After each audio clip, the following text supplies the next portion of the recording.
I'm Siobhan Heraty, Curator of Collections at the Display and History Center, and I will be sharing with you the story of Harriet Goodnough, an early Displays settler whose letters to her sister and best friend provide one of the best eyewitness accounts that we have for daily life in Displays' earliest years.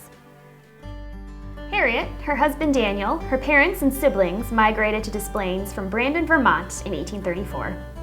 They were among the earliest settlers to arrive in Maine Township. Harriet was 19 when she and her family arrived in what is now Displays.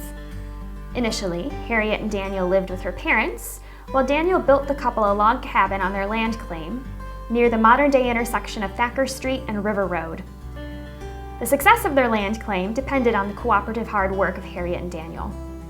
While Daniel turned the prairie into farm fields, Harriet's responsibilities kept her near their log cabin, tending a kitchen garden, caring for any livestock they may have owned, cooking, cleaning, mending clothes, and making soap and candles from tallow, among the other typical farm responsibilities of 19th century women like Harriet Goodnough. The loneliness of the frontier is a recurring theme in Harriet's letters.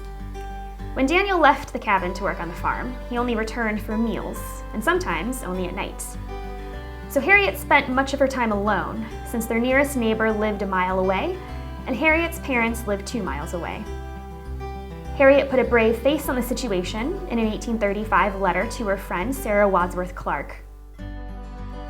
Harriet wrote, "I find people must suit themselves to their situation. This I have endeavored to do, though I do not believe I shall ever think it as pleasant to live alone as I have company." When Socrates Rand and his family moved to Displays, they settled only half a mile from the Goodnoughs, and Harriet Goodnough happily struck up a friendship with Socrates Rand's sister, who was also named Harriet. Harriet Goodnough was a lady of letters, literally and figuratively.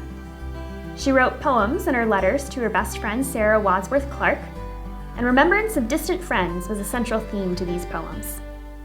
Harriet also wrote of the books she read. She even named her son after a favorite character in Sir E. Bulwer's novel The Disowned. Algernon Mordaunt Goodnough was born on March 16, 1838, and the remainder of Harriet's letters from Displays are defined by the delight of a proud mother eager to share news of her baby. Harriet's joy was not to last. On her 23rd birthday, August 16, 1838, her brother Augustus Conant noted in his daybook that Harriet was sick. He visited her the next day and rode to McHenry to fetch a doctor for Harriet on August 19th.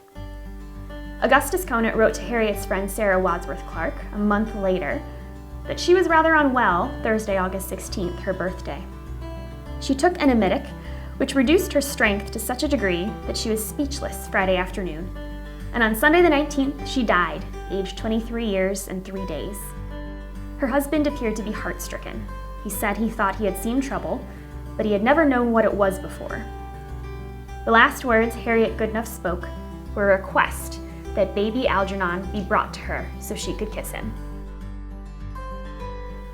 A year after Harriet's death, Daniel Goodnough sold his land claim to Stephen and Esther Thacker. In 1840, Daniel and Algernon Goodnough returned to Vermont. But Harriet's spirit lived on in her son, who wrote a verse of poetry dedicated to her memory. "Mother, dear mother, truest friend to any mortal given, 'twas she who kissed me last on earth, I hope will greet me first in heaven."